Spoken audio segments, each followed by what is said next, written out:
આજ રોજ ગુજરાત રાજ્યના ભારતીય જનતા પાર્ટીના અધ્યક્ષ આદરણીય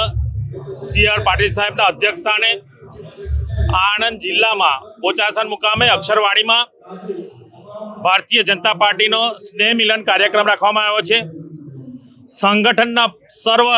પદાધિકારી અને ચૂંટાયેલા સર્વ પાંખ સાથે ભારતીય જનતા પાર્ટીના 5000થી વધુ કાર્યકર્તાઓ આ સભામાં આવ્યા છે અને લગભગ 900થી વધુ કોંગ્રેસ, અપક્ષ, એનસીપીના જે પદાધિકારી કહેવાય એની સાથે સૌ આજે એક આદરણીય પ્રધાનમંત્રી નરેન્દ્રભાઈ મોદી સાહેબના જે વિચારધારા છે અને જે વિકસિત ભારત અને વિશ્વમાં જે ભારતને નામ સન્માન છેલ્લા 10 વર્ષમાં આપ્યું છે એ વિચારધારાથી એ સૌ 900 પદાધિકારી કોંગ્રેસના હોય, એનસીપીના હોય કે અપક્ષ હોય સૌ જોડાઈ રહ્યા છે અને ભારત દેશ માટે જે 10 વર્ષમાં આદરણીય પ્રધાનમંત્રી નરેન્દ્રભાઈ મોદી સાહેબે દેશમાં જે પરિવર્તન લાવ્યા છે એ દેશ સાથે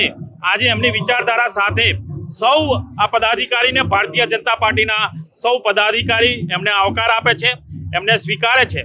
અને જે રીતે 22મી જાન્યુઆરીએ પૂરો ભારત દેશ રામમય બન્યો હતો અને પ્રધાનમંત્રી નરેન્દ્રભાઈ મોદી સાહેબે રામ મંદિરમાં અયોધ્યામાં પ્રાણ પ્રતિષ્ઠા કરી હતી એ રામભાઈ સાથે પણ સૌ પદાધિકારી આજે ભારતીય જનતા પાર્ટીમાં જોડાઈ રહ્યા છે।